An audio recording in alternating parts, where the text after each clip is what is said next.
Assalamualaikum warahmatullahi wabarakatuh. Perkenalkan, nama saya Saifatul Suhra dengan NIM 25112120. Saya dari Prodi Seni Tari angkatan 25. Di sini saya akan menjelaskan tentang estetika. Kata estetika berasal dari bahasa Yunani, yaitu aesthetikos, yang artinya adalah hal-hal yang dapat dirasakan, kepekaan atau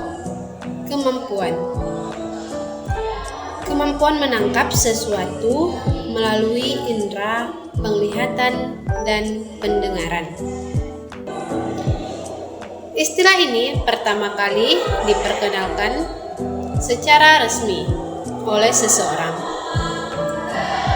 filsuf bernama Alexander. Pada tahun 1735, beliau mendefinisikan estetika sebagai ilmu yang mempelajari keindahan, yaitu pengetahuan dan diperoleh melalui penginderaan atau perasaan. Sebelum itu, para filsuf Yunani kuno seperti Plato dan Aristoteles sudah membahas keindahan. Namun, sebelum menjadikannya sebagai ilmu tersendiri.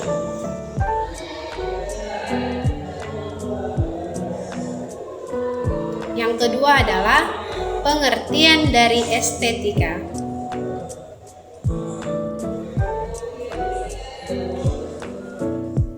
Secara definisi, estetika adalah cabang filsafat yang khusus mempelajari tentang keindahan.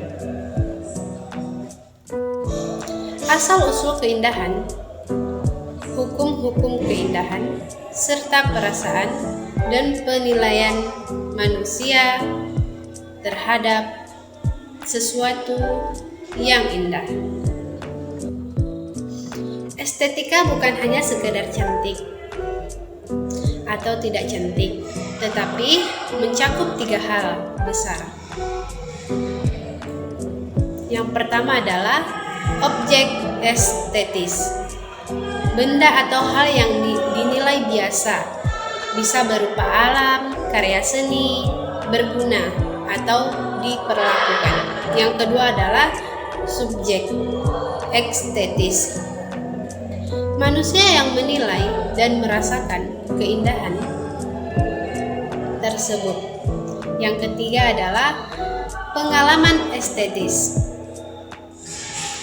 Perasaan senang, kagum, damai, atau haru yang muncul dari hati saat menikmati keindahan itu sendiri.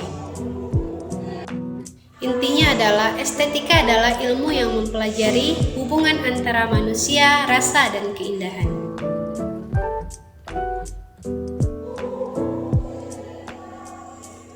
Yang kedua adalah cabang utama estetika.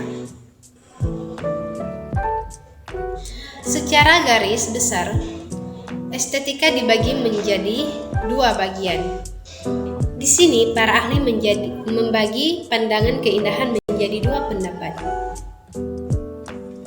Yang pertama adalah keindahan objektif. Keindahan ini adalah pada benda itu sendiri, artinya benda itu indah terlepas dari siapa yang melihatnya. Contohnya seperti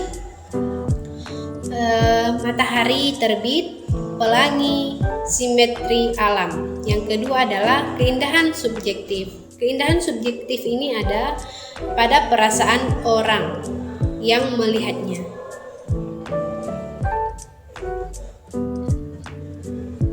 Pepatah terkenal, keindahan itu ada di mata melihatnya.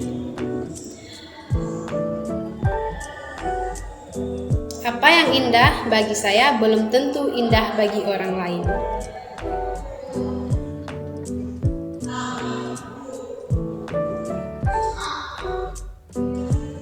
Estetika terapan. Penerapan teori estetika ke dalam kehidupan nyata. Tujuannya adalah agar hasil karya tersebut dapat berguna, tetapi juga enak dipandang dan membahagiakan jiwa. Unsur-unsur pembentukan keindahan. Sesuatu dikatakan bernilai estetika tinggi jika memenuhi unsur-unsur ini.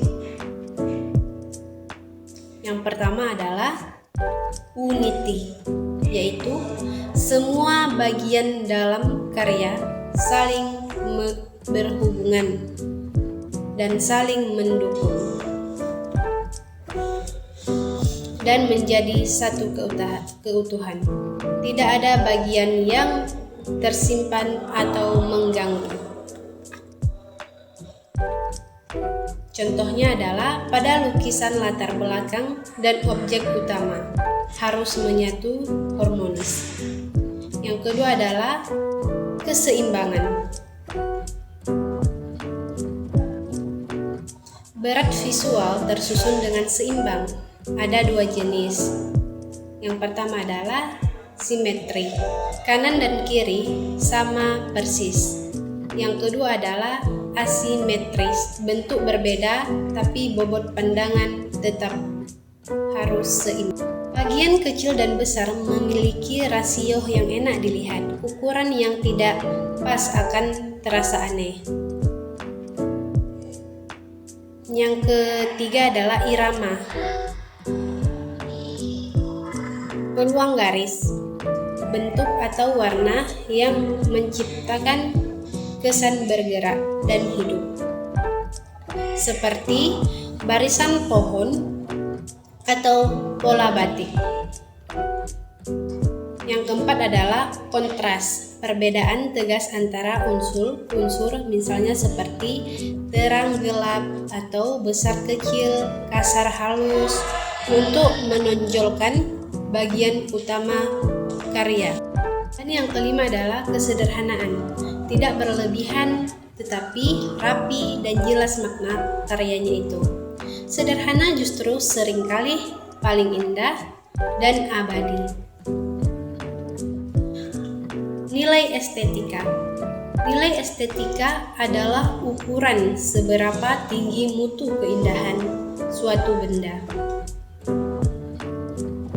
Nilai ini dibagi menjadi dua bagian. Yang pertama adalah nilai ekstrinsik, yaitu keindahan yang ada pada benda tetapi bukan tujuan utama. Contohnya seperti pakaian indah, fungsinya untuk menutupi tubuh. Yang kedua adalah nilai intrinsik, yaitu keindahan itu adalah tujuan utama. Contohnya lukisan, patung, dan musik. Fungsi dan manfaat dari estetika.